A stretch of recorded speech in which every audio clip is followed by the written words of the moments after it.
So I'm here with a little baby giant hogweed, Heracleum mantigasianum, and this little patch I'm with is suggesting to me, because I don't know the baby seedling, but when I'm looking around this patch I would suggest that all these little plants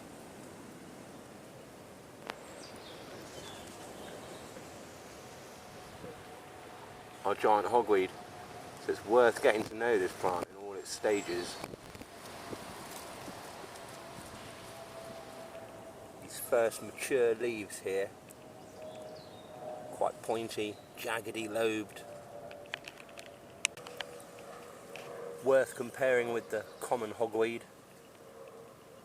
This plant here is Heracleum spondylium.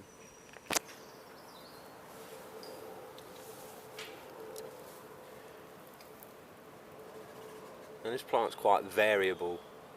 You see here the leaves they're quite pointy, not very rounded, but you'll often find specimens with quite rounded lobes.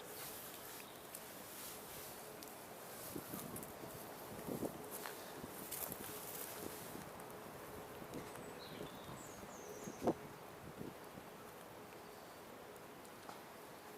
the difference in the colour, shininess of the giant hogweed.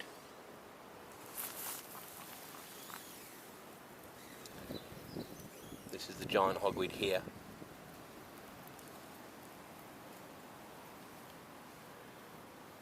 And it's definitely a more matte, it's a duller leaf. I would say typically the giant hogweed is more finely divided. The leaves more guaranteed to be pointy. When we look at the common hogweed,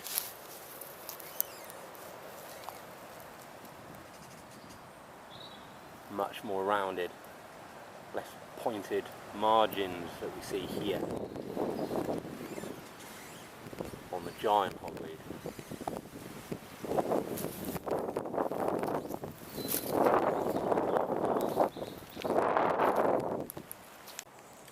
Here's a larger specimen of the giant hogweed.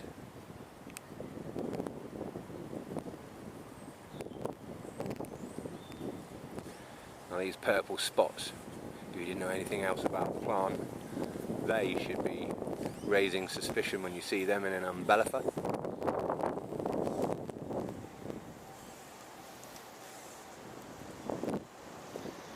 And so its appearance here in amongst all the foliage is markedly different than the common hogweed.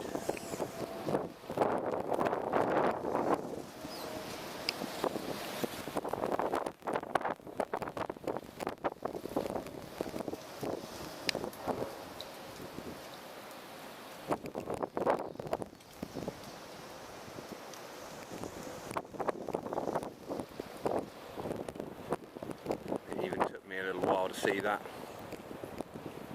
Looking into the distance, that's why it's always good to get close up. But so they're quite large lobes, rounded lobes on the common hogweed.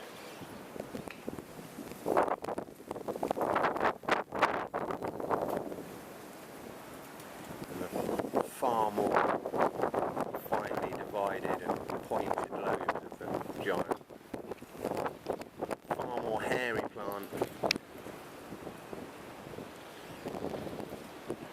It's just bigger all round, thicker stems.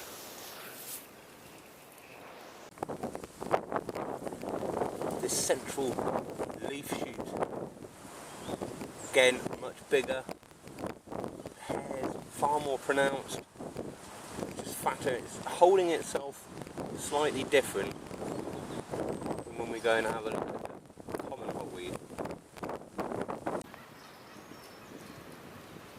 So here's the leaf shoot of the common hogweed. It's markedly thinner. The hairs much smaller. There's quite a few distinctive characteristics on this plant. We really do have to take care.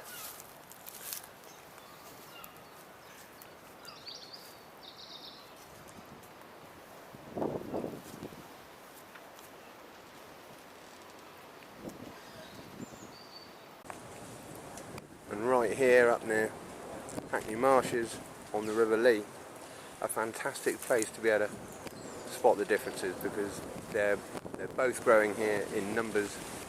I would say the giant hogweed is growing a lot more, and if we don't get to know the differences, we're missing out on some incredible food.